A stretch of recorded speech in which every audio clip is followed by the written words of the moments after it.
Anyway जी, हमने कल purchase के कंट्रोल्स को डिस्कस किया था, परचेज़ के प्रोसेस फ्लो को डिस्कस किया था, किस तरीके से चीज़ें उसमें आती हैं, क्या क्या उसमें हम कंट्रोल्स देखते हैं, उन कंट्रोल्स के ऑब्जेक्टिव क्या होते हैं, वो कंट्रोल क्यों लगाए जाते हैं, व्हाट कुड गो रॉन्ग्स क्या होते हैं और उनको किस तरीके से कंट्रोल्स के थ्रू मिटिगेट किया जाता है। उसमें हमने IT कंट्रोल्स को भी लिंक कर लिया, उसमें हमने मैनुअल कंट्रोल को भी लिंक कर लिया, हमने पूरा प्रोसेस फ्लो अपना अंडरस्टैंडिंग के साथ चीज़ों का लेकर चले। So we start with the question, जो बेसिकली हमने पास पेपर में से क्वेश्चन उठाए, हमने कहा चलिए इनमें से ही डिस्कशन करते हैं। इसकी रिक्वायरमेंट क्या है जी? Identify any 6 weaknesses in the internal control system. कितनी आपने वीकनेसेस आइडेंटिफाई करें? 6 वीकनेसेस से मुराद क्या है कि वो कंट्रोल जो नहीं लगा हुआ, यानी कि कंट्रोल ना नहीं लगा हुआ, वो हमने बताना है। एंड देयर पॉसिबल इफेक्ट्स, और उसके इफेक्ट क्या आ सकते हैं, व्हाट कुड गो रॉन्ग्स। पहले तक कंट्रोल जो नहीं है, वीक कंट्रोल वीक जो है वो बताएं, और उस कंट्रोल की वजह से पॉसिबल इफेक्ट जो आ जाता है वो बताना है आपने। Also give your recommendation to overcome these weaknesses to CL। इसके अलावा आपने क्या करना है, आपने ये रिकमेंड भी करना है कि भाई हमें क्या कोर्स ऑफ एक्शन इस पर करना चाहिए, यानी कि वो कौन सा ऐसा कंट्रोल होना चाहिए जो यहाँ पे मौजूद हो। ऑर्डरिंग ऑफ द इन्वेंट्री से एक मतलब उसने कुछ हमें सिनेरियोज बिल्डअप किए हैं, हम इसको जरा रीड आउट करते हैं। कहता है approved suppliers list is maintained in CAS। जो आपके सप्लायर्स हैं उनकी लिस्ट ऑलरेडी अप्रूव्ड है और हमारे केस में मौजूद है, सिस्टम के अंदर मौजूद है। ये तो समझ आती है बात, ठीक है। The list was last reviewed for changes 2 year ago. ये जो लिस्ट थी ये 2 साल पहले आपने क्या की थी? रिव्यू की थी। However, during the intervening period, यानी कि इस 2 साल के दरमियान, any supplier whose performance is not satisfactory is timely removed from the list। हमने जो रिव्यू नहीं किया लेकिन लिस्ट में से जो सप्लायर्स ही परफॉर्म नहीं करता, हम उसको क्या कर देते हैं? निकाल देते हैं। As a control measure the list is accessible and editable only by the employees of procurement department. ये लिस्ट जो एम्प्लॉय ऑफ प्रोक्योरमेंट डिपार्टमेंट है वो क्या कर सकते हैं? अमेंड कर सकते हैं और चेंज कर सकते हैं। जी बताएं यहाँ पे कितनी कंट्रोल वीकनेसेस हैं? मैं जैसे पूछूंगा वही बच्चा बताएगा। भाई आप बताओ।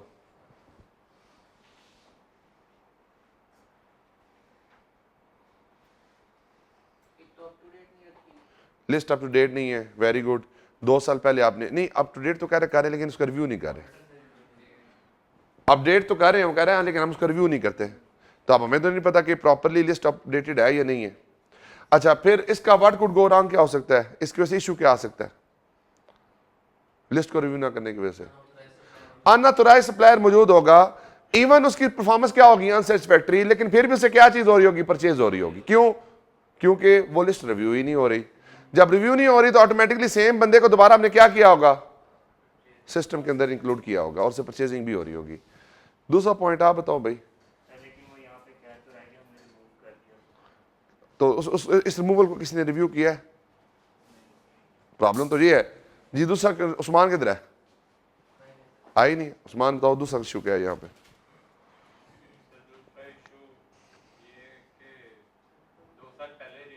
वो तो होगी बात। वेरी गुड, कोई भी एक्सेस करके चेंज कर सकता है। This is the second issue. यानी कि जो मास्टर फाइल है, जो मास्टर फाइल है जिसके अंदर आपके सप्लायर्स की इंफॉर्मेशन मौजूद है, उसको प्रोक्योरमेंट डिपार्टमेंट का कोई बंदा भी चेंज कर सकता है। हमने क्या देखा था कि जो एक्सेस राइट्स हैं वो बड़े कंट्रोल्ड और रिस्ट्रिक्टेड होने चाहिए, खास तौर पर वो कंट्रोल्स जो किसी चीज़ को चेंज करने के कंट्रोल्स हों। ये one of the super user right weak लाता है। तो ये सुपर यूजर हर बंदा नहीं हो सकता, ये लिमिटेड लोग होने चाहिए। व्हाट कुड गो रॉन्ग क्या हो सकता है? क्या प्रॉब्लम हो सकती है जी? नुमान बताओ। अनऑथराइज्ड चेंजेस मेड कर देगा, उसको कोई बंदा ऑन नहीं करेगा कि किसी ने उसको चेंजेस को मार्क किया। तो क्या करना चाहिए जी? लिमिटेड होने चाहिए लोग जिनके पास राइट्स हों, और उनके राइट्स को क्या करना चाहिए? टाइमली बेसिस पे रिव्यू करना चाहिए ताकि कोई गलत काम इस सिस्टम के अंदर ना हो सके। जी वही तो कह रहे हैं ना, बेशक अप्रूवल भी ले रहा हो, चेंज का राइट अवेलेबल नहीं होना चाहिए। इसी के अंदर इंक्लूड कर दो। आप यहाँ पे उसने नहीं बताया ना, तो मतलब आप जितना बताया तो उस हद तक रिस्ट्रिक्ट रहना है, आपने फर्दर इसके अंदर अजम्पशन नहीं लेनी। हाँ, अगर कहते हैं कि ऑथराइज भी नहीं होता तो फिर आप ऑथराइज वाले पॉइंट को उसमें लिंक करते हैं। आगे क्या था जी, ये पहला पॉइंट समझ आ गया आप लोगों को?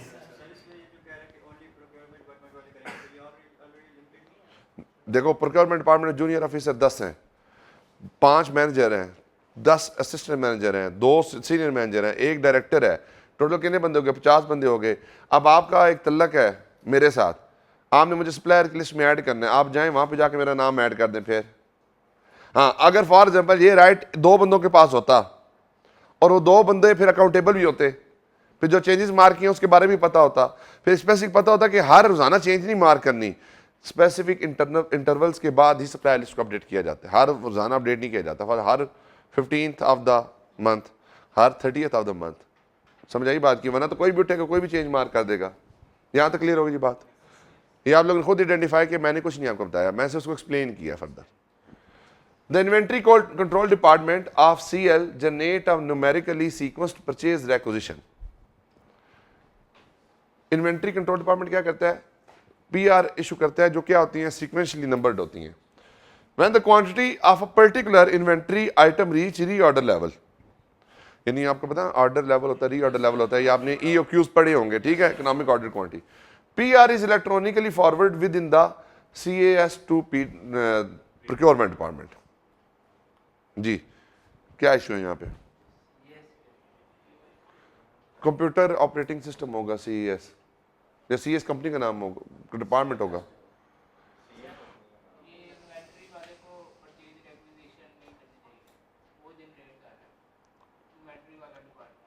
ठीक है, हाँ जी, इस बात को नुमान एक्सप्लेन करेगा। नुमान क्या इशू लग रहा है? मौलवी साहब पूछना आपसे भी दोबारा, आप किस हद तक पहुंच गए? When quantity of particular inventory item reach reorder level, PR is electronically forwarded within the CAS to the PD department. तो ऑटोमेटिक एक PR रेज हो जाती है। उस परचेज की क्या रिक्वायरमेंट है वो तो कोई डिटरमिन ही नहीं कर रहा। अब रीऑर्डर लेवल में अगर चीज है, सबसे पहले तो देखो अनऑथोराइज्ड परचेज होने का यहाँ पे चांस है, क्योंकि ऑटोमेटिकली क्या हो जाता है? जनरेट हो जाती है PR। अब अगर एक चीज की रिक्वायरमेंट ही नहीं है तो क्या उसकी परचेज होनी चाहिए? बेशक मैंने रीऑर्डर लेवल सेट किया हुआ, फॉर एग्जांपल हमने रीऑर्डर लेवल सेट किया हुआ, अभी कुछ ऐसे आइटम है हमें पता है कि अभी हमने परचेज नहीं करने, फिर ऑथोराइज हुए बगैर फॉरवर्ड हो रहे हैं, तो बेशक इलेक्ट्रॉनिकली हो, लेकिन उसको क्या होना चाहिए? प्रॉपर्ली ऑथोराइज्ड होना चाहिए, one thing.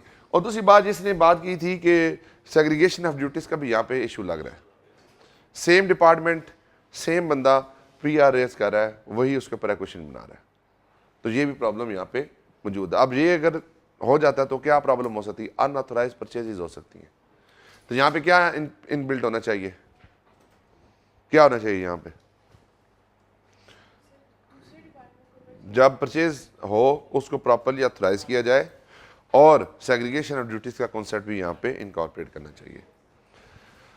For all regular and routine orders, PD reviews the PR, purchase department review the purchase requisition and select a supplier from the approved suppliers list.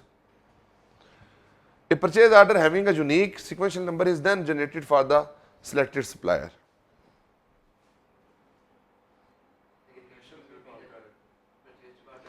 Purchase department he purchase acquisition बना रहा है, purchase department ही supplier select कर रहा है, purchase department ही purchase order भी बना रहा है। प्रॉब्लम क्या हो सकती है? सेग्रीगेशन ड्यूटी का इशू हो सकता है। अब इसमें अगर सेग्रीगेशन ड्यूटीज नहीं है तो इशू क्या होगा? दाऊद बताओ, तो प्रॉब्लम क्या होगी?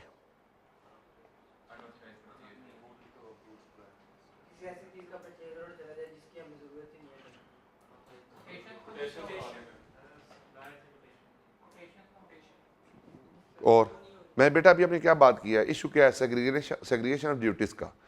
अगर फॉर एग्जाम्पल आप खुद ही परचेज रिक्वेजिशन बना रहे हैं, खुद ही सप्लायर सेलेक्ट कर रहे हैं, हम इशू क्या हो सकता है?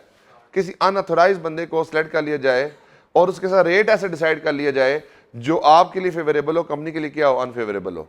या कुछ ऐसे आइटम आप परचेज कर सकते हैं जो आइटम परचेज नहीं होने चाहिए थे, तो क्या हो गया? पहला इशू क्या हुआ?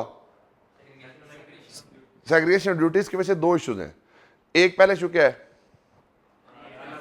अनऑथराइज परचेजेज हो सकती हैं, क्योंकि सेम बंदा सारे काम कर रहा है तो वो कुछ ऐसी चीज़ परचेज कर सकता है जिसकी कंपनी को ज़रूरत नहीं थी। दूसरा इशू क्या है, जो उसके साथ टर्म्स ऑफ द कॉन्ट्रैक्ट हैं, जो basically price of the product है, जो उसके साथ बाकी कंडीशंस हैं हमारी, हो सकता है वो कंपनी के लिए अनफेवरेबल हो और उस स्पेसिफिक इंडिविजुअल के लिए फेवरेबल हो, और यहाँ से फ्रॉडुलेंट फाइनेंशियल रिपोर्टिंग या फ्रॉडुलेंट एक्टिविटी होने के चांसेस मौजूद हैं। कहाँ पे लिखा है रिलेटेड पार्टी? यहाँ पे से कहीं बताया कि रिलेटेड पार्टी का क्वेश्चन है? फिर सोचना है, लेकिन इतना भी नहीं सोचना कि आप डायरेक्शन लेस हो जाएं, इतना ज़्यादा भी नहीं सोचना।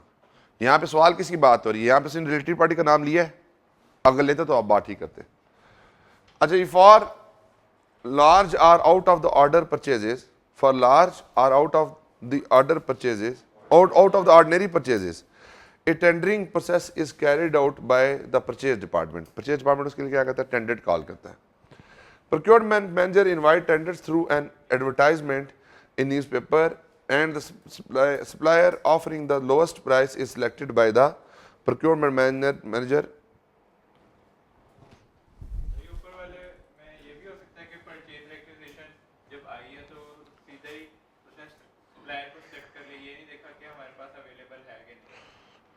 किस में?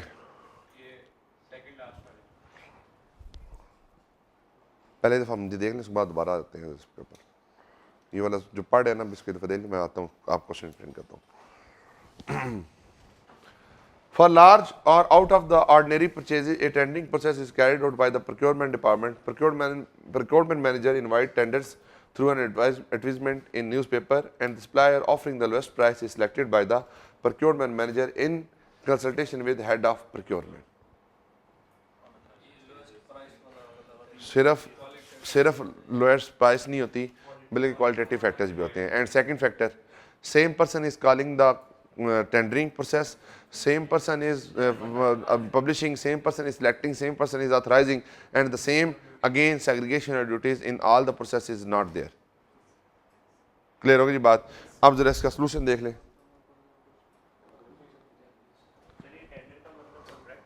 हाँ जी, the list has not been reviewed since last 2 years.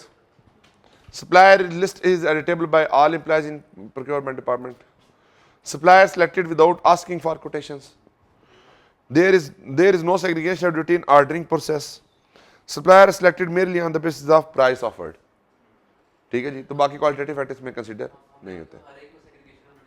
तो बेशक आप ठीक किया आपने, आप एक दफा सेग्रीगेशन ऑफ ड्यूटी लिखे, उसमें सारे पॉइंट्स लिख दें। आपने तो बेसिकली जब क्वेश्चन पढ़ने तो मेरे जिन सवालात तो आने हैं, अब जब मैं क्वेश्चन का आंसर फ्रेम करूंगा तो मैं कहूंगा यार 3 दफा सेग्रीगेशन का इशू आया, तो मैं तीनों का सेपरेटली ऊपर एक हेडिंग डालूं सेग्रीगेशन ऑफ ड्यूटीज का, उसमें तीनों कंट्रोल डेफिशिएंसीज बता दूं। उसमें ये थोड़ी क्या है कि इंडिविजुअल आपकी हर एक कंट्रोल इंडिविजुअल है, ये तो मैंने समझाने के लिए आपको इंडिविजुअली उसको लेकर चल रहा हूँ। आगे वही जी, CL में miss out some more competent supplier than the existing one, लेकिन ये कंट्रोल का इशू नहीं है। कंट्रोल का इशू ये है कि अगर से आपकी अपडेटेड लिस्ट नहीं है तो कोई अनऑथराइज बंदा उसमें ऐड हो सकता है जिसको बेसिकली वहां पे नहीं होना चाहिए था। Any changes made to the supplier list में बी अननोटिस्ड, तो चेंज की वजह से इशू क्या होगा भाई, वो पूछ रहा है। ये सोल्यूशन के अंदर भी चीजें उस तरीके से डिपिक्टेड नहीं है। देखो सिर्फ अननोटिस रहने से क्या मसला है, अगर हर बंदा चेंज कर सकता है तो प्रॉब्लम क्या है, फ्रॉड हो सकता है। अननोटिस नहीं है, सिर्फ फ्रॉड हो सकता है, अनऑथराइज परचेज हो सकती है, अनऑथराइज बंदा ऐड हो सकता है, किसी कॉम्पिटेंट बंदे को वहां से निकाल दिया जा सकता है, कंपनी के फाइनेंशियल रिसोर्सेज का नुकसान हो सकता है। These are the issues. CL may be paying higher prices to supplier, there is a risk that CL may fail to claim discount from supplier। अब मुझे ये समझ नहीं आती, there is risk that CL may fail to claim discount from supplier, किस तरह से possible है? देखो प्रॉब्लम ये है, वो डिस्काउंट नहीं तो प्राइस निगोशिएशन होती है। Quotation is always for the price negotiation. वहां पे डिस्काउंट बाद में आपकी टर्म्स अगर बनती हैं, कोटेशन के बाद मैं जब फर्दर आगे प्रोसेस में चलता हूं, फिर उसके बाद जाकर मैं देखूंगा मुझे कुछ डिस्काउंट मिलना है या नहीं मिलना। बेटा यूनिट प्राइस अगर मार्केट का रेट 100 रुपया है, उसने मुझे वैसे ही 90 रुपये ऑफर कर दिया है, और ये दूसरा भाई है इसने 100 की चीज 100 में दी है, तो आप 10 रुपए जो दिए वो डिस्काउंट है। अभी तो मैंने परचेज नहीं की, तो कहाँ पे लेके जाऊँ? ट्रेड डिस्काउंट में लेके जाऊँ? कहाँ पे लेके जाऊँ? कैश डिस्काउंट में लेके जाऊँ? तो क्या करूँ? अभी तो निगोशिएशन चल रही है। जब मेरी परचेज हो जाएगी तो फिर ये कॉन्सेप्ट आएगा कि जनाब हमारे पास डिस्काउंट वाला एलिमेंट है या नहीं है। तो बात क्या है? प्राइस की निगोशिएशन के ऊपर। हाँ, बाद में वो जब इनवाइस भेजेगा तो उसमें बेशक 10 रुपए का डिस्काउंट डाल दे वो, तो फिर आप उसको कहेंगे कि डिस्काउंट जो है वो ये अमाउंट बनेगी। तो प्राइस क्या है? प्राइस रीनेगोशिएट ठीक तरीके से आपकी नहीं हुई। This could lead to inappropriate purchase that is in term of type of goods or their quantity. तो अब बेसिकली यहाँ पे यह है कि इनअप्रोप्रिएट परचेज से ज्यादा अनऑथराइज परचेज होता है। देखो दो चीजें हैं, एक फ्रॉडुलेंट फैक्टर है जेन में, दूसरा उस बिजनेस की नेचर के पॉइंट ऑफ व्यू से कुछ इशू हो सकते हैं। ये बिजनेस के नेचर के पॉइंट ऑफ व्यू से उसने सही लिखा है, लेकिन क्या उसने फ्रॉडुलेंट रिस्क को साथ लिंक किया? नहीं किया। फिर गुड्स में भी ऑर्डर विच में not fulfil the technical requirement, ये ठीक है, वही हमने बात की थी कि अगर आप सिर्फ प्राइस की बेस के ऊपर डिसीजन करते हैं without seeing any other qualitative factors, then there is a issue कि जो आपकी परचेज हो सकता है कि उसमें जो करेक्टरिस्टिक्स हैं वो आपके फुलफिल ना हो। ये डाइस है ना, एग्जांपल देता हूं मैं आपको, ये रिसेंटली बात करता हूँ। मैंने ना ऑफिस फर्नीचर मंगवाना था तो मैंने एक कोटेशन कॉल की, उसने 68,000 का टेबल कहा। मैंने एक और कोटेशन कॉल की, उसने 40,000 का टेबल कहा। मैं दोबारा पुराने सप्लायर के पास गया, मैंने कहा आपने 68 क्यों कहा? कहता मैं 40 में बना के दे देता हूँ। मैं कहता फ़र्क क्या होगा? कहता जी मैं क्वालिटी की गारंटी नहीं दूंगा फिर आपको। कहता वो 40 में जो बना के दे रहा हूँ क्वालिटी की गारंटी आपको नहीं देगा, या देगा भी तो लिमिटेड होगी। तो जो मैं बना के दूंगा, मैं लकड़ी का बना के दूंगा तो प्रॉपर आपको उसकी क्या दूंगा? गारंटी दूंगा। बात समझाइए आपको? तो यही बात यहाँ पे भी है। टेक्निकल स्पेसिफिकेशन बड़ी ज़रूरी होती हैं, जब तक हम चीज़ों को समझे नहीं उस वक्त तक हम उसको मैनेज नहीं कर सकते। जी एनी क्वेश्चन?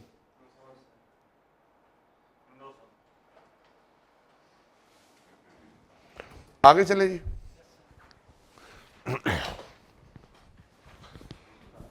अब्दुल्ला किधर है यार? बाकी क्वेश्चन ये वाला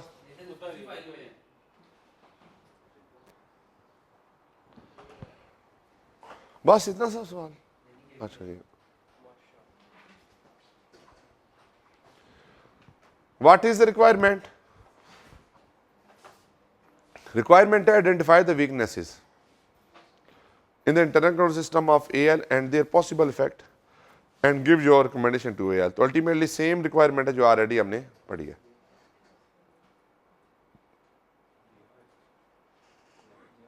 जी ये क्लियर हो गई requirement? You are ordered senior at Advance Limited AL which is engaged in business of assembling and marketing of consumer electronics। The process followed by AL for procurement is as follows। समझ आ रही है जी? काम क्या करती है company? Company का नाम क्या? आसमान बताओ, कंपनी का नाम बताओ। तुम बड़े चुहारे हो, बड़े चुहारे हो। पीछे से आवाज आएंगे, यहां तक मुझे आवाज आ रही है कि कोई एडवांस लिमिटेड का नाम बोल रहा है इसका। काम क्या करती है आसमान बताओ? चलो काम क्या करती है कंपनी? देखे, store department generate numerically sequence purchase requisition. Store department क्या जनरेट करता है? न्यूमेरिकली सीक्वेंस आपकी परचेज रिक्विजिशन को रेज करता है।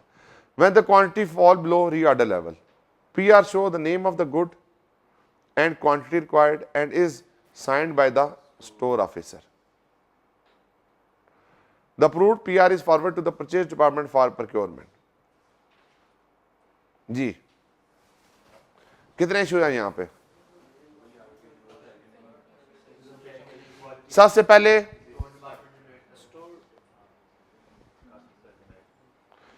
पहले जो PR बनी है उसको किसी ने रिव्यू ही नहीं किया। स्टोर इंचार्ज बनाया और उसने भेज दी किसको? परचेज डिपार्टमेंट को, क्या परचेज कर ले। Store department generate numerically sequence purchase requisition when the quantity fall below reorder level, PR show the name of the good, quantity required and is signed by the store officer only। The approved PR is forward to procurement department for procurement। क्या हुआ जी? कितने issue है यहां पे? सोच लें, बाद में बताइएगा आंसर।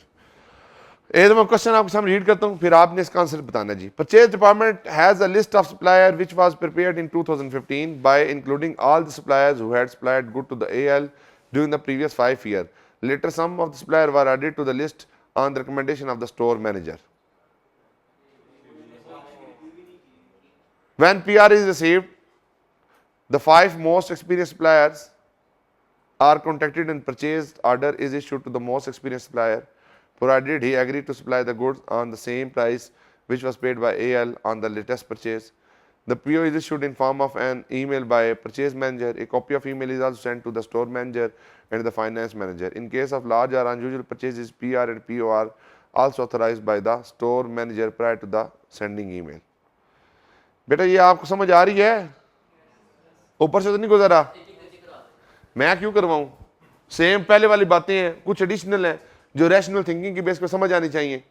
चलो कर लो एक एक करके. पहला पॉइंट बताओ, पहले में क्या इशू है जी? किसको रिव्यू नहीं किया? परचेज एक्विजिशन का रिव्यू नहीं किया, तो रिव्यू ना होने की वजह से प्रॉब्लम क्या हो सकती है? कुछ ऐसे आइटम परचेज हो सकते हैं जो अनऑथराइज आपके या इनअप्रोप्रिएट परचेजेस आपकी वहां पे हो सकती हैं. और इसमें कोई इशू लग रहा है जी? सेग्रीगेशन ड्यूटीज किस तरह से? दो डिपार्टमेंट डिफरेंट है, स्टोर डिपार्टमेंट डिफरेंट है और परचेज डिपार्टमेंट डिफरेंट है. रिक्वेजिशन तो इसको स्टोर को देनी चाहिए ना, जिसके पास डाटा है. परचेज वाले तो परचेज करनी है. तो यहाँ पे मेरा ख्याल है सिर्फ एक इशू है कि उसके काम को कोई रिव्यू नहीं कर रहा, पीआर जो बना रहा है, स्टोर मैनेजर, स्टोर इंचार्ज के काम को. Purchase department has a list of suppliers which was prepared in 2015 by including all the suppliers who had supplied the goods to AL during the previous 5 years. Later, some suppliers were added to the list on the recommendation of the store manager. Ji.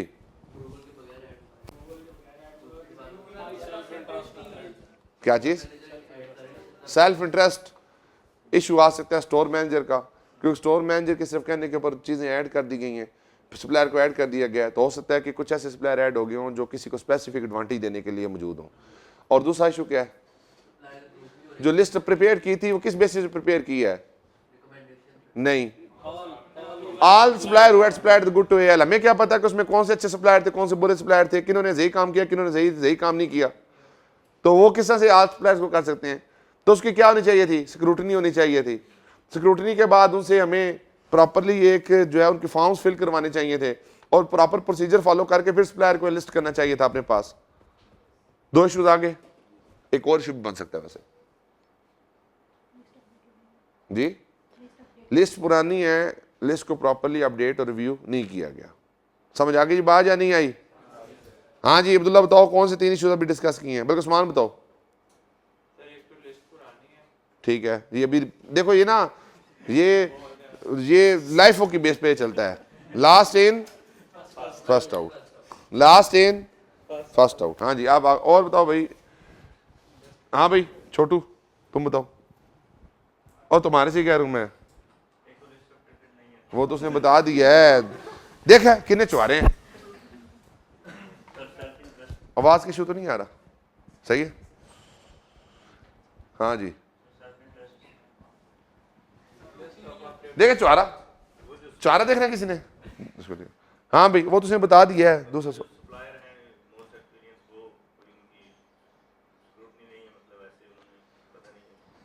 List में सारे supplier को add कर दिया गया है without making any scrutiny of the supplier that who performed well और not in the past some years और past experience की बेस के ऊपर. हमें नहीं पता उसके बारे में वो कैसा काम करते थे, कैसा नहीं करते थे. एंड द थर्ड इशू आप बताओ भाई. ये ना ये 1G पे चल रहा है इस वक्त. ये 1G पे चल रहा है. वो कहते ना वो 2G 3G 4G 5G, ये 1G के ऊपर है. हम स्टेप 2 को क्लोज करने जा रहे हैं और स्टेप 1 के अंदर बात भाई साहब कर रहे हैं अभी. मिस्टर चुहारे यहाँ पे बताओ, यहाँ पे तीसरा इशू क्या है? हाँ जी आप बताओ. इसका मतलब क्या है कि आप लोगों में से कुछ ऐसे बच्चे हैं जो मेंटली क्लास में प्रेजेंट ही नहीं है, हालांकि तुम अच्छे बच्चे हो. किन यादों में घूमे हुए हो, किन ख्यालों में तुम घूम रहे हो बेटा? इसमें बताओ. चलो आप बता दो इसमें इशू क्या है तीसरा. चलो आप बताओ.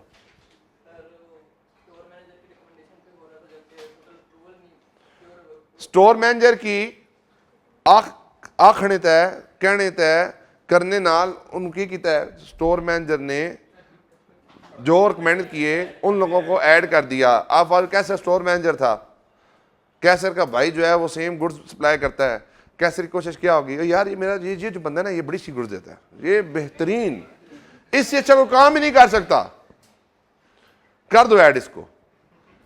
आगे उस्मान बैठा हुआ तो उस्मान ने बात सुनी नहीं, उस्मान ने सिर्फ क्या कर दो, बस जी सप्लाई लिस्ट खोली, फौरी तौर पे अपडेट की और क्लोज कर दी। सही कह रहा हूँ ना, वो मान भी गया। देखो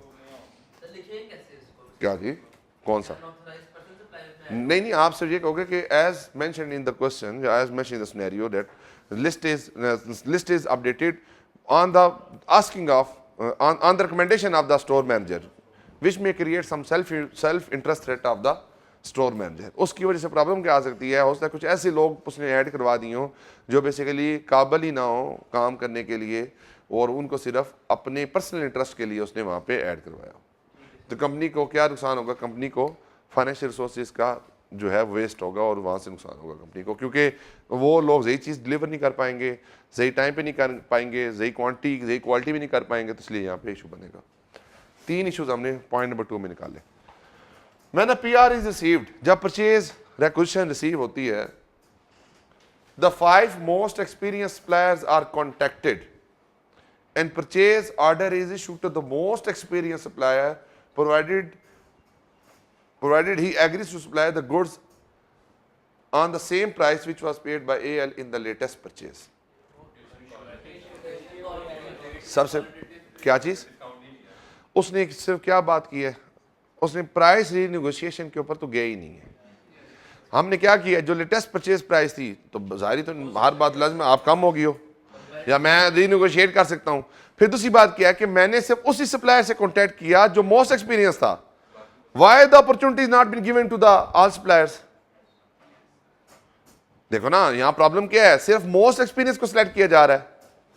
भाई आप किस तरह से कह सकते हैं मोस्ट एक्सपीरियंस है? फॉर एग्जाम्पल ये तो वही बात हुई ना कि कैटेगरी ए बन गई है फर्म्स की 1980 के अंदर, आप उस कैटेगरी ए को अपडेट ही नहीं कर सकते आप। मैं सही बता रहा हूँ, लिटरली कैटेगरी सी में हमने आने के लिए इतने पापड़ बेले हैं, इतनी हमने वर्किंग किया, आपकी सोच है 2 साल से वर्किंग करने में लगे हैं कैटेगरी सी में आने के लिए। लेकिन उस वक्त जिन्होंने कैटेगरी ए ली आज कोई एक भी बैंक ऑडिट नहीं करा। तो सेम यही बात यहां पे भी है कि भाई वो जो कैटेगरी ए की फॉर्म में उसको काम दे दो, काम करती है या नहीं करती, बाकी पीछे कंपिटेंट लोग बैठे हैं उनको छोड़ दो। सेम यही काम यहां पे वो कह रहा है। वो क्या कह रहा है कि भाई जो मोस्ट एक्सपीरियंस बंदा है उसको काम दे दो, लेकिन क्या आपने बाकी से पूछा कि क्या वो एक्सपीरियंस है या नहीं है, क्या आपने उनसे काम किया है? तो आपकी सिलेक्शन ऑफ सप्लायर ही ठीक नहीं है। दूसरा, आपने रेट ही रिनेगोशिएट नहीं किया। आपने कहा कि जो रेट हम हमें दे रहे थे लेटेस्ट परचेज में आप वही दे दें। अब फॉर एग्जाम्पल मैंने लेटेस्ट परचेज किया है 280 रुपये के हिसाब से पेट्रोल, अब मार्केट में पेट्रोल का रेट 262 हो गया, तो क्या मैं 280 पे परचेज करूंगा? तो ये तो कंट्रोल डेफिशिएंसी हुई ना कंपनी की। कह सकते हो कोटेशन कॉल नहीं की, प्राइस रिनेगोशिएट नहीं की। और दूसरी बात क्या है कि सप्लायर को सिलेक्ट किया on the basis of the experience without giving the opportunity to the all suppliers. तो हो सकता है कि हमें वहां पे बेहतर कोई अपॉर्चुनिटी मिल जाती है जिसको हमने क्या किया, वेस्ट किया। The PO is issued in form of an email by purchase manager. यहां पे देयर इज अगेन 2 इशू हैं, एक IT रिलेटेड कंट्रोल्स का पॉइंट है और दूसरा सेग्रीगेशन ऑफ ड्यूटीज का भी इशू हो सकता है। ठीक है जी। पहली बात है ईमेल जो होती है, ईमेल के ऊपर प्रॉब्लम ये आती है कि वो प्रॉपर शायद सही तरीके से रेज ना हो, उसके अंदर सिक्योरिटी के कंसर्न्स आ सकते हैं, उसमें कॉन्फिडेंशियलिटी के कंसर्न्स आ सकते हैं, तो उसको आप यहाँ पे किसी तरीके से लिंक कर सकते हैं। A copy of email is also send to the store manager and the finance manager.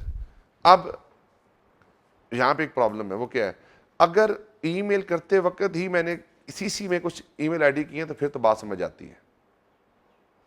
यानी आप देखें ना, अगर आप किसी को करें टू, फिर आता है CC, अगर मैं जहां पे 2 किया ABC को और XYZ को मैं CC भी करता हूं उसी ईमेल में, तो फिर तो बात समझ आती है। या अब पहले फिर मैंने क्या किया, मैंने 2 किया इसको ABC को, CC किसी को नहीं किया, ईमेल चली गई। उसके बाद मैंने क्या किया, इस ईमेल को किया फॉरवर्ड, ये ऑलरेडी सेंट ईमेल, ये सेंट होगी ना। जब मैंने सेंट ईमेल को फॉरवर्ड करना है तो क्या होता है, इसमें एडिटिंग की ऑप्शन होती है। ये कोई एज इट इज ईमेल तो नहीं जाती ना, तो क्या ऑप्शन होती है कि ये ईमेल को फॉरवर्ड करना है, इसको आप एडिट कर सकते हैं।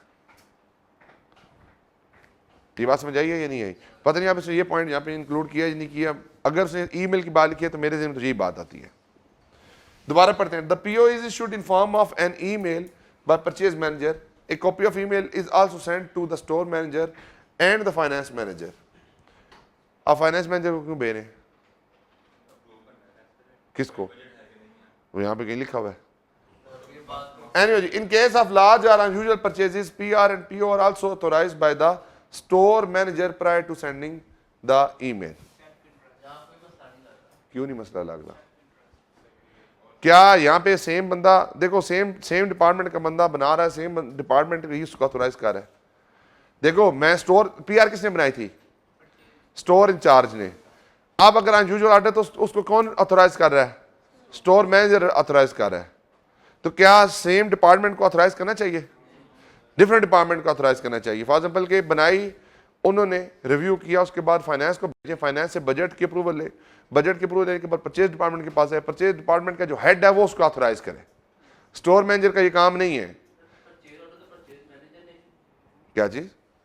नहीं, उसने क्या कहा? अगर PR and PO are also authorised by store manager prior to the authorisation. नीचे आखिरी लाइन पढ़ना। अब पता नहीं उसने आंसर में क्या लिखा हुआ है, लेकिन देखें जब तक आप ब्रेनस्टॉर्मिंग इस तरीके से नहीं करेंगे तो पेपर में बैठ के सवालात इस तरह से थॉट प्रोसेस के थ्रू नहीं आएंगे। सिर्फ समझाने का ऑब्जेक्टिव क्या है? देखें सवाल के आंसर में जो मर्जी लिखा हो, जब हम सोचना है तो हमने इन एस्पेक्ट्स को देखना है जो अभी हम डिस्कस कर रहे हैं। पेपर में अगर कोई चीज़ प्लस माइनस भी हो जाती है तो डोंट वरी अबाउट इट। आपने अपनी तरफ से चीज़ों को ठीक करके आना है, सही डायरेक्शन में लेके जाना है। लाजमी नहीं है कि आप एज इट इज़ वही लिख के आएंगे जो एग्जामिनर का सोल्यूशन होगा। आज तक मेरे साथ ऐसे नहीं हुआ किसी पेपर में भी कि जो एग्जामिनर का सोल्यूशन हो और मैंने जो पेपर में लिखा वो सेम हो। मुझे नहीं याद, मैंने जब भी सोल्यूशन देखा वो डिफरेंट ही बात कर रहा होता है बाद में। मुझे याद है, मैं जानता हूँ आज में से पेपर मेरे जो मैंने पेपर दिए हुए आज मेरे सामने, तो मुझे एक एक लफ्ज़ याद होगा मैंने इस पेपर में क्या लिखा था। कोई सब्जेक्ट मेरे जितने पेपर दिए ना मुझे आज भी याद है, कौन कौन से सवाल आए थे, किस तरीके से आए थे। फाइनल के तो बिल्कुल ही याद है ना सारे सवाल। मुझे रिपोर्टिंग के पूछे मैं रिपोर्टिंग के बता दूंगा, टेक्स्ट के बता दूंगा, बीएफडी के बता दूंगा। मुझे सवाल भी याद है उसमें टॉपिक कौन सा था, क्वेश्चन कौन सा था, मैंने उसमें क्या लिखा था, किस सोर्स से लिख के आया था। बीएफडी का 75 नंबर का पेपर मैंने बुक में से देकर किया था। क्या जी? बुक ओपन बुक थी, 75 नंबर का। मुझे बीएफडी आती नहीं थी। तुम लोगों के पास टाइम नहीं होता, मेरे पास बड़ा टाइम होता है पेपर में। मैं सही बता रहा हूँ, मैं पेपर बड़े तरीके से मैनेज करता हूँ। मैंने किताब की जो ना अंडरस्टैंडिंग ली होती है कि कौन सी चीज़ कहाँ पे लिखी है, किस तरीके से लिखी है, बस। और मैंने उस बुक को जाके पेपर में यूज़ किस तरह से करना है। जब मुझे अब आप लोग कभी आप कैफ में FAR2 आपकी ओपन बुक है, कभी लेके गए हैं ओपन बुक एग्जाम में? मैं ओपन बुक लेकर गया था एग्जाम्स के अंदर। उसके अंदर इम्पेयरमेंट का सवाल आ गया था। इम्पेयरमेंट की इलस्ट्रेशन थी वॉल्यूम 2 के अंदर, उसको वॉल्यूम 2 होता था। एज इट इज़ इलस्ट्रेशन आ गई थी, वो रिवर्सल ऑफ इम्पेयरमेंट का क्वेश्चन था, तो मैंने एज इट इज़ वहाँ से कॉपी करके पेश कर दिया था। फिर लीज का सवाल आ गया था, तो लीज की डेफिनेशन को मैंने हाईलाइट किया हुआ था। फार्मूले मुझे याद नहीं होते थे, MLPs क्या होती हैं, उसका पुराना लीज था, तो मैंने फार्मूलाज हाईलाइट किए। तो मैंने पेपर में बैठ के वहाँ से फार्मूला देकर किए थे। फिर इसमें से एक डिस्क्लोजर का क्वेश्चन आ गया, उसको डिस्क्लोजर भी आ जाते थे अकाउंटिंग 2 के अंदर, तो मैंने डिस्क्लोजर का सवाल भी वहाँ से देख के किया। मैंने पूरी बुक स्टैंडर्ड्स मैंने यूज़ किए थे पेपर में बैठ के। जिन्होंने जैसा साहब से पढ़ा होगा ना FAR2, उन बच्चों को स्टैंडर्ड यूज़ करने आते होंगे। हाँ भी कैसे आते हैं यूज़ करने स्टैंडर्ड्स? आते हैं या नहीं आते? पढ़े हैं कभी? हाँ, हाईलाइट किया हुआ है। तो वो आपकी अप्रोच होती है। तो यही बात करें कि परेशान नहीं होना, नीचे सोल्यूशन जो भी है इसको छोड़ दें। आपने अपनी डायरेक्शन उस तरीके में लेके जानी है कि भाई मैंने ये चीज़ें सीखनी है इस तरीके से। ये सवाल बस कंप्लीट कराऊंगा मैं, इसके अलावा प्रैक्टिस आप लोगों ने खुद करनी है। फिर कल फिर मैं सेल सिस्टम को शुरू करूँगा इंशाल्लाह, क्योंकि काफ़ी ज़्यादा चीज़ें हैं, सिलेबस भी है हमारा, हमने चीज़ों को कंक्लूड करना है। आगे चले जी। अभी जो हमने ज़हन में आया हम देख लेते हैं ना, बाद में हम उसको असेस कर लेंगे कि हमने जो बातें की थी और जो उसने की वो सेम है या नहीं है। ऑन रिसीविंग द गुड्स, जब गुड्स रिसीव होती हैं, the store officer agree the good dispatch note of the supplier with the PO to ensure that description of good is the same as were ordered by AN। फिर store डिपार्टमेंट आ गया, यानी कि जब requisition भी परचेज डिपार्टमेंट में दे रहा है, परचेज ऑर्डर भी वही इशू कर रहा है, फिर उसके बाद गुड्स रिसीविंग के वक्त मैच भी वही कर रहा है। इसका प्रॉपर क्या होना चाहिए था, इंस्पेक्शन होनी चाहिए थी। इंस्पेक्शन के अंदर चीज़ों को नोट किया जा रहा होता, और उसके बाद यहाँ पे सेग्रीगेशन ड्यूटी का कॉन्सेप्ट आप लिखेंगे, और उसके बाद फिर क्या होता है, गुड्स फाइनलाइज होती हैं, वो फिर जाती हैं स्टोर डिपार्टमेंट के पास। An acknowledgement copy of GDN is given to the supplier and another copy is sent to the account department। अब ये काम इनका नहीं है, ये जो डिपार्टमेंट गुड्स को इंस्पेक्ट करना चाहिए था वो करता, और वो ही फिर उसकी एक्नॉलेजमेंट भी ले देता। The person ordering the quantity and the person receiving the quantity should be the different, same बंदे नहीं होने चाहिए। ठीक है जी, ज़्यादा डिटेल में जाते वरना पता नहीं और कितने इशू निकल आएंगे। Store department prepare sequentially number good receive note, फिर store department good dispatch note को भी एवेल्युएट कर रहा है, स्टोर डिपार्टमेंट ही फिर गुड रिसीव नोट को प्रिपेयर कर रहा है, which is signed bye store officer. फिर अगेन जिसने रिक्वेशन दी थी वही दोबारा साइन कर रहा है। After counting the good receive, फिर दोबारा वही सेम बंदा रिसीव काउंट भी कर रहा है। Entry in store laser is made by on the basis of the GRN। Entry GRN के अंदर किसको पोस्ट करनी चाहिए, अकाउंट्स डिपार्टमेंट करनी चाहिए। स्टोर डिपार्टमेंट का अकाउंट्स डिपार्टमेंट के साथ क्या तल्लुक है। On receiving the invoices, purchase is recorded by the accounts department after comparing the quantity received as per GDN with the PO and the invoice। तो अब इसके साथ GRN के साथ उसने क्यों नहीं कंपेयर की, तो GRN के साथ उसको कंपेयर करना चाहिए था यहाँ पे। अब अगर हो सकता है कि गुड्स हमारी GRN के अंदर कुछ और बनी हो, GDN के और कुछ और हो, और इनवाइस के अंदर कुछ और हो। Identify the weakness in the control system of AL and their possible effect and give your recommendation. अब इसका सोल्यूशन देख लेते हैं, फिर हम अपने जो उसको क्लोज करते हैं। The list prepared by the purchase department has not been approved by the anyone other than the purchase department। और लिस्ट जो बनी थी वो कब अपडेट हुई थी, 2015 के अंदर अपडेट हुई थी। समझ आ गई बात की। और तीसरा point, lack of proper criteria for selecting supplier as presently suppliers are added to list without considering the financial soundness, experience, etc।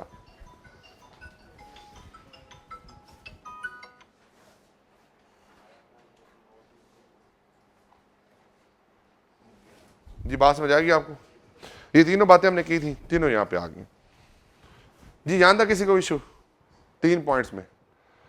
फिर आगे कहता है जी, purchase acquisition are process merely on the initial of the store officer, there is no formal process of reviewing the purchase acquisition. ये भी हमने बात की थी कि जो PR बन रही है वो स्टोर मैनेजर ही बना रहा है, स्टोर इंचार्ज बना रहा है, उसके काम को कोई बंदा रिव्यू नहीं कर रहा।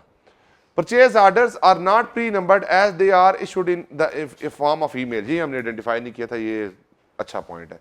जब ईमेल में बनाते हैं तो सीक्वेंशली नंबर तो नहीं होता, जब सीक्वेंशली नंबर नहीं होगा तो हम उसमें किस तरह से कह सकते हैं कि ना वो ठीक है या नहीं है। फिर आता है quotations are not obtained from the supplier before placing the order, क्योंकि वो कहता था हम टॉप सप्लायर को सिलेक्ट करते हैं, उसमें से जो मोस्ट एक्सपीरियंस होता है उसको हम बात कर देते हैं, फिर उसके अंदर हम क्या करते हैं, उसी को हम कहते हैं कि जो पिछली परचेज प्राइस है उसके ऊपर आप हमें क्या कर दें, फिर सेल कर दें चीज़ें, तो वो सेम उसी बेसिस के ऊपर कोटेशन निकालने की इशू वही वाला। हाई वैल्यू और other than routine purchase are only authorised by purchase manager and store manager. तो हमने ये कहा था कि ये सेग्रीगेशन ड्यूटीज प्रॉपर्ली फॉलो नहीं हो रही, यही लोग इसमें काम नहीं कर रहे, बल्कि इसमें फर्दर आपकी ऑथराइजेशन का कॉन्सेप्ट होना चाहिए। फाइनेंस डिपार्टमेंट को भेजें, वो बजट्स को अप्रूव करे, उसकी बेसिस के ऊपर आपकी फाइनली सिलेक्शन होनी चाहिए। फिर क्वालिटी इंस्पेक्शन नोट हमारा नहीं बना, ये आप लोगों ने इसी तरह से बताया था। Although GRN has been prepared by the store department, payment has been made by on the basis of GDN instead of GRN। तो GDN के साथ उसके कंपेयर नहीं किया तो पेमेंट हमारी कर दी।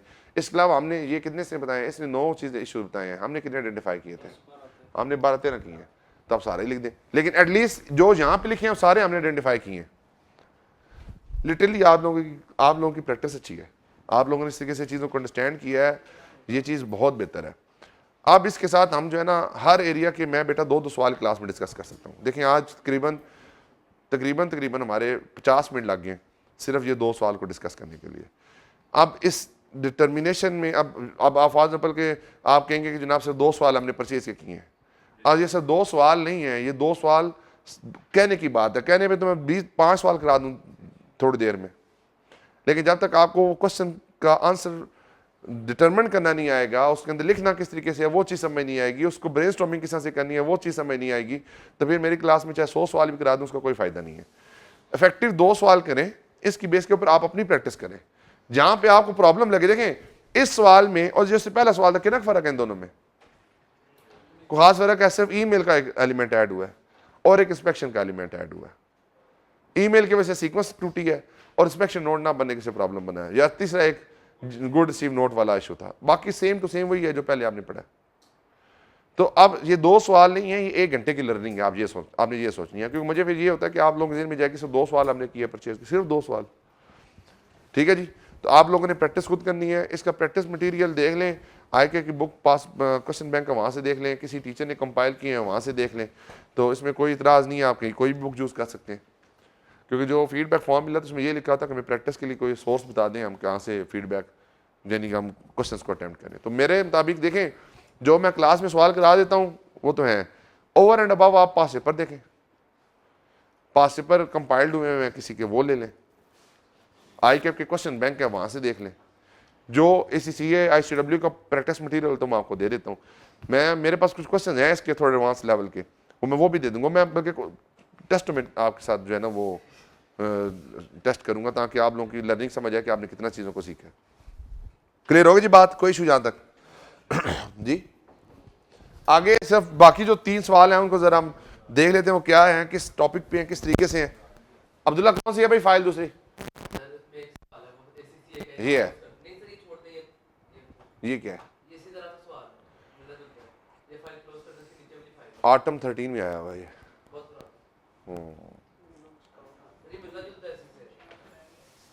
याद क्वेश्चन नंबर 8 जो है ना, ये आप लोगों ने खुद करना है। ये वाला जो क्वेश्चन है मोरलेस ये वही बातें हैं जी। मिनिमम स्टॉक लेवल्स वाली बात हो रही है, परचेज रिक्विजिशन की बात हो रही है, ये आपने खुद करना है जी। सेम मिलता है सवाल। और कौन सा था? इसके नीचे एक और सवाल भी है। हाँ जी, ये वाला।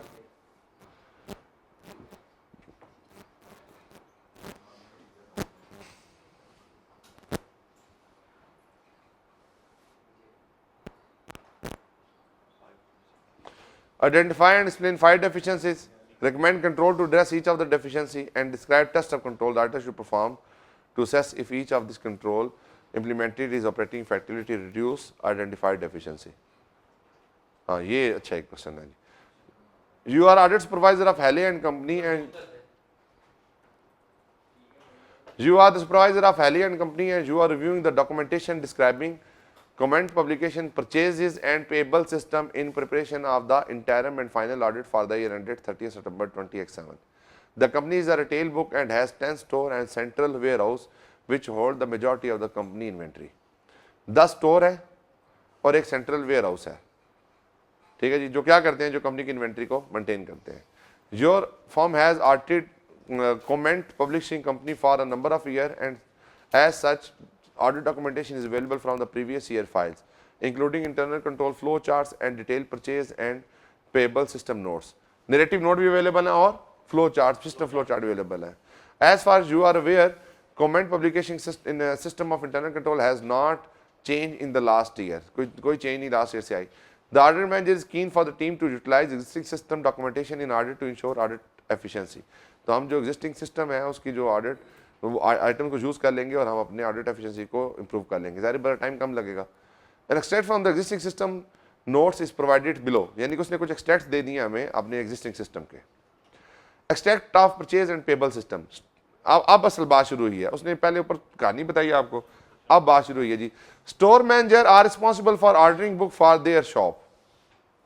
कौन रिस्पॉन्सिबल है जी? Store department. It is not currently possible for store manager to request book from any of the other 9 stores, यानी कि हम इंटरनली कोई बुक नहीं है तो हम नहीं मंगवा सकते। Customer who wish to order book which are not in stock at branch visited are told to contact the other store directly or visit the company website. तो कहते हैं आप उनसे खुद रब्ता कर लें। आप फॉर एग्जाम्पल आप किसी पे जाएं, कोई शूज़ लेना है आपने, कोई चीज़ लेनी है, कोई शर्ट लेनी है, किसी एक ब्रांच पे नहीं है, फ़ौरन दूसरे को कॉल करते हैं और फ़ौरन अरेंज करवा के देते हैं। ठीक है, तो यहाँ पे क्या हो रहा है, खुद फ़ोन कर लो, खुद वेबसाइट पे चले जाओ, वहाँ से जाके देख लो। ठीक है जी। As inventory levels fall in the store, यहाँ पे अब दो बातें हुई हैं। Store manager responsible for ordering their book for their shop. Store department खुद ही जो ऑर्डर करता है अपनी शॉप की, तो यहाँ पे तो सेंट्रलाइज परचेजिंग सिस्टम ही नहीं है, तो हमें क्या पता कि कोई चीज़ परचेज करनी है नहीं करनी। दूसरा, उनकी आपस में कोऑर्डिनेशन भी कोई नहीं है। हो सकता है कि एक, अब फॉर एग्जांपल के एक बुक है उसकी एक स्टोर के ऊपर बहुत ज़्यादा सेल हो रही हो, दूसरे स्टोर के ऊपर सेल ना हो रही हो, तो अब वो जो इन्वेंट्री वहाँ पे ऑब्सोलीट हो रही है उठा के दूसरे स्टोर पे बेची जा सकती है। लेकिन यहाँ पे ऐसा कोई सिस्टम ही नहीं है कि इन्वेंट्री को एक्सचेंज कर लिया जाए, इन्वेंट्री को आपस में। अब यहाँ पे मैं एक बात हूँ, मैं आपको ना क्वेश्चन रीड कर देता हूँ, मैं इसके अंदर एक्सप्लेनेशन नहीं देता, आप इसको खुद अटेम्प्ट करें, बेहतर ये है। सोल्यूशन ना दो, भेजो, सोल्यूशन भेजा हुआ है, खैर है, कुछ कोई नहीं, अब नहीं नुकसान करेंगे अगर देखेंगे तो। As inventory level fall in the store manager raise a purchase acquisition from which he sent to the central warehouse. नहीं, purchase acquisition form which is sent to the central warehouse if there is insufficient inventory held, यानी कि हम central warehouse के साथ contact करते हैं। If there is insufficient inventory held, supplier acquisition form is completed and sent to the purchase order clerk. Delivery done, sir. Oliver done, sir.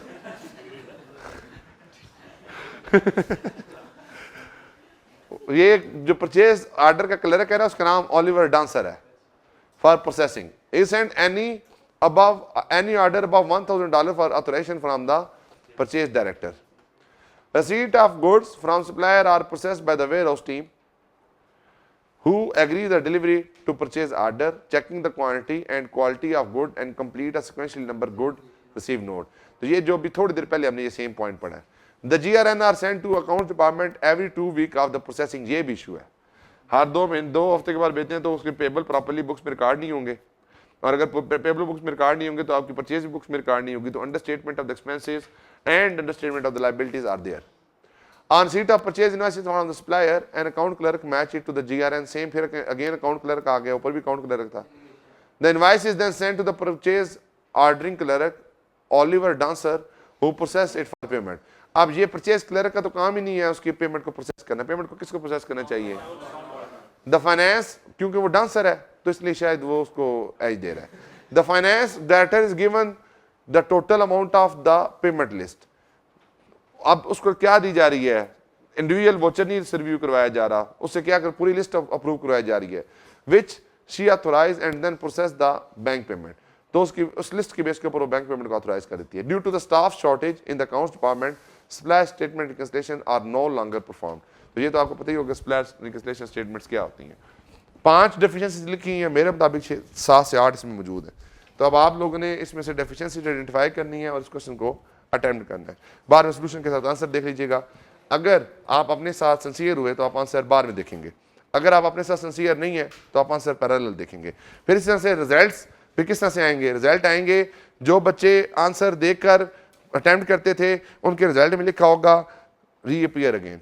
क्यों? क्योंकि उन्होंने अपनी गलती को आइडेंटिफाई नहीं किया होगा, उन्होंने सहारा लिया होगा किसी और की बैसाखियों का, सोल्यूशन का। तो अब बेसिकली सोल्यूशन होते हैं आपकी गाइडेंस के लिए कि आप किस हद तक आपको समझ आ गई चीजें और क्या चीजें आपको समझ नहीं आई। उस्मान, परचेज क्लर्क का नाम क्या है? देखिए डांसर का नाम था तो याद रहा है, वरना डांस याद ही रहना था। क्या हुआ? वही जो कंट्रोल होगा उसका टेस्ट कर लेंगे, जो काम कंट्रोल है उसको टेस्ट कर लेंगे तो टेस्ट कंट्रोल बन लेगा। फॉर एग्जांपल ऑर्डर नहीं बन रहा तो परचेज ऑर्डर को चेक कर लेंगे, जो बने उनको रिव्यू कर लेंगे, ठीक बने थे या नहीं बने थे। कोटेशन कॉल नहीं तो हम कोटेशन कॉल जो है उसको रिव्यू कर लेंगे। सेम जो परफॉर्मेंस होती है टेस्ट कंट्रोल बन जाता है, काम वही होता है। कंट्रोल को परफॉर्म करेंगे तो टेस्ट कंट्रोल बन जाएगा। जी एनी क्वेश्चन? नो क्वेश्चन जी। ले जी, अभी इस क्लास की डिस्कशन को आज कहते हैं यहीं पे कंक्लूड। परचेज सिस्टम को हमने कर दिया क्लोज। अब दोबारा हम परचेज सिस्टम को नहीं पढ़ेंगे। कल इंशाल्लाह हम पहले फ्लो चार्ट पढ़ेंगे, किसका? सेल्स का। और सेल्स के फ्लो चार्ट के साथ फिर हम लिंक करेंगे थ्योरेटिकल नॉलेज। देन कल की क्लास में पॉसिबल हुआ तो सेल के हम क्वेश्चन कर लेंगे, अदरवाइज इंशाल्लाह फिर हम अगली क्लास में इंशाल्लाह जो अपने सेल्स के क्वेश्चन है वो करके सेल्स को भी कंक्लूड करेंगे। तो जितने कंट्रोल्स वाले एरिया इसमें हर एक एरिया पे 2 दिन लगेंगे। देखिए मिस सोई हुई है क्लास में बैठ के, जेन्युइन सोई हैं आप बताएं आखिरी बात क्या हुई है? चले बता दें। नहीं देखिए टेस्ट कंट्रोल तक जाग रही थी, उसके बाद सो गई थी। हाँ विकास सर क्या बात हुई आखिरी?